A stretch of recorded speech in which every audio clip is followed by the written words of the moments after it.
Hi, Paula. How are you? Good. How are you? It's so nice to have you on our show. Thank you.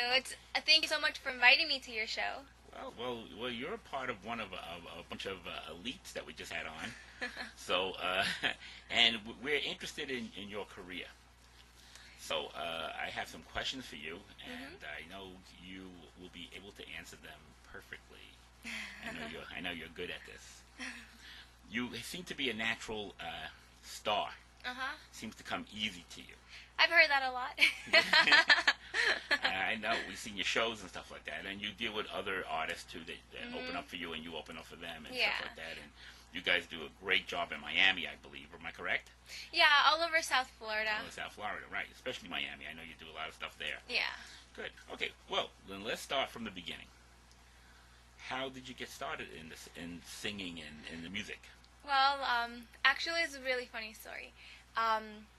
One year for Christmas, I asked my dad what did he want for Christmas, because it's always so hard. We always end up just buying him like a box of, truffles or something. And he said to me, I want you to record some Christmas songs. And I was like, all right, well, what should I do? How should I do it? And he said, well, I have a friend that has a studio. Studio was very popular back then, and we went to the studio and we talked to the guy, and the guy was interested actually, and he wanted to know what I sounded like, so he said sing to me, and I sang, and he was like, you have something. He's like, you can really sing. We're like, yeah, we know, I know. And he said, no, you can really, really sing. So he said to us, come on Monday, I'll get you with, a couple of producers, writers, whatever, because I had no idea how to write or anything. I had no idea what I was doing. I never trained for anything. And that's how it started. I mean, we didn't even get to do any Christmas songs. We did just original music, and ever since then, almost 7 years ago, that's when we started. Wow. So when you first started, you started doing pieces that you wrote? Yes. Not cover songs. No, I hardly ever do cover songs, actually. Maybe a few here and there, but almost nothing. Wow, interesting. I never knew that. I know a lot about you, but I never knew that situation. Yeah. Well then, somebody had to inspire you. What artist? Who do you listen to? Actually, it's hard for me to say that I have a favorite singer. I have one that inspires me, because I think that when one inspires you, you tend to be like that person. I have a lot of people and a lot of musicians and a lot of music in general that inspires me, for my style, to make me do what I do. I think I go through phases, actually. I really love movie soundtracks. I love musicals. I love Broadway, actually, a lot. I listen to everything, except country. I don't know, not country, but pop. Listen to old songs from the 50s, the 40s, the 60s, everything. I go through my phases, but I listen to a lot of electronica, techno, dance music, and I think that's my main thing of where I'm interested in. It's like a pop dance type of style.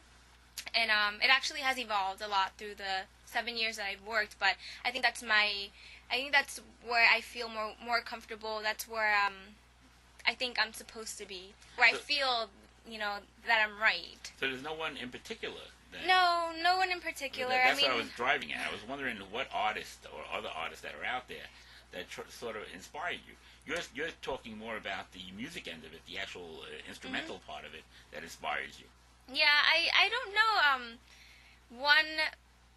I don't know if I have one. I admire them. I admire many, many artists. Well, give me one or two that come to mind right now. Let me see. Beyonce is incredible. I admire her music and her talent. Who else? Jennifer Lopez. Good. Okay. I love her. She's that very nice. answers the question. The question was a long beat around the bush answer, but we got the answer to it.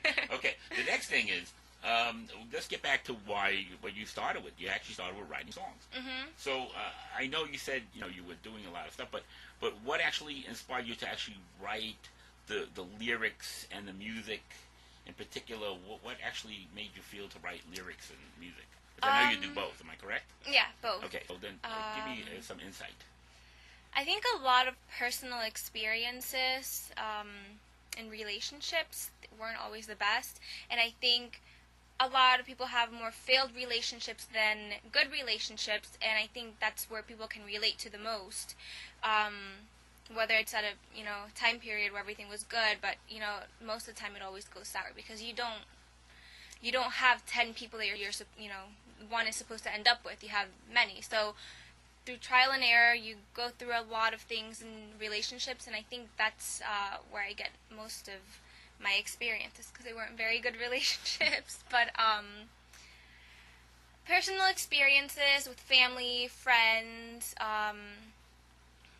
I don't know. Just also, I don't also write just my experiences. I write about scenarios that could happen, that haven't particularly happened to me. Maybe to other people, or what could happen, just using my imagination, putting myself in that situation, how I would think, so I write how I would think that would happen. So, particularly, some of your stuff is like almost like a biography in a way. Yeah. And some of it is fiction. Yes. So you're like a book.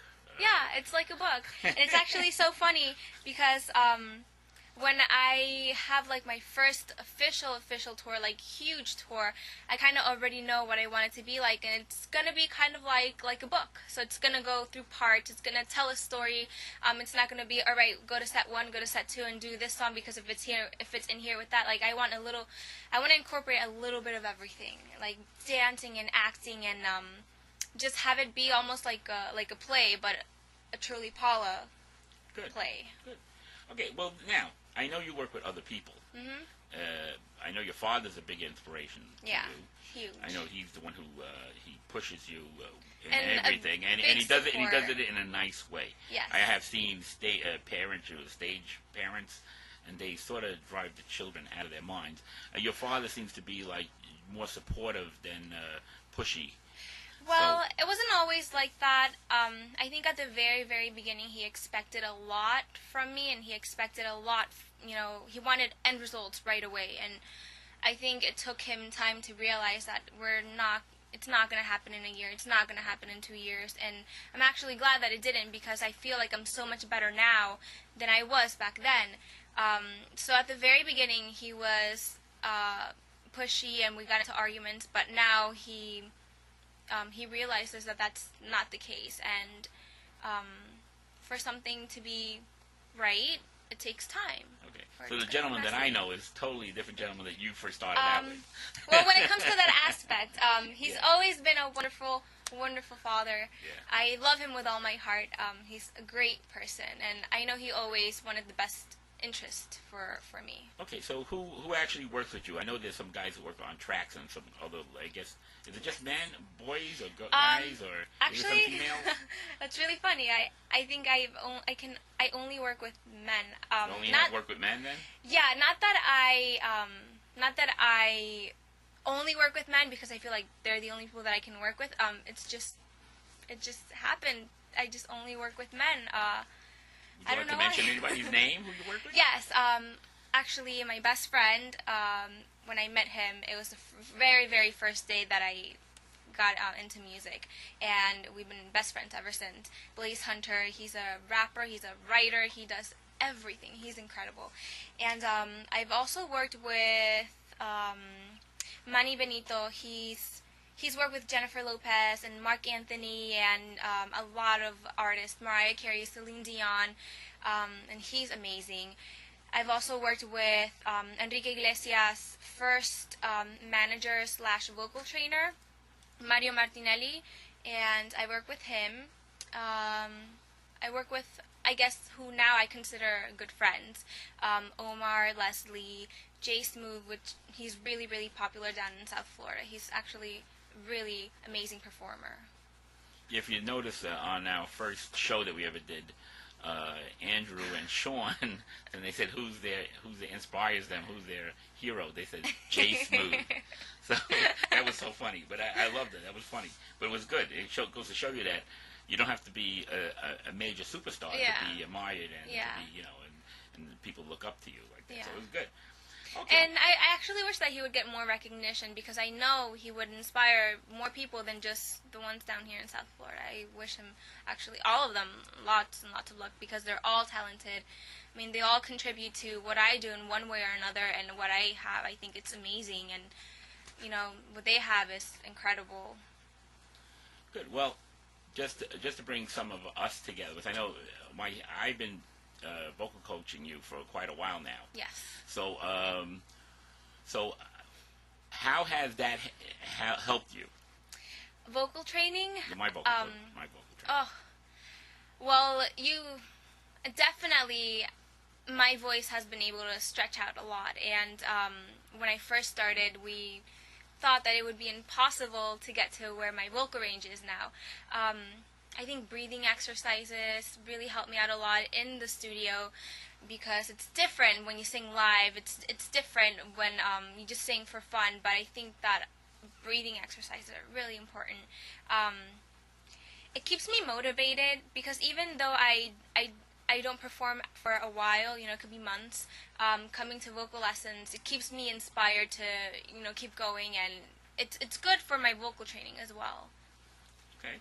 Okay, so now let's get into you particularly. What makes you different than the other acts that are out there? Why would somebody want to buy your CD or look at your performances or go to your shows as opposed to going to, let's say a J-Lo? Because I'm amazing.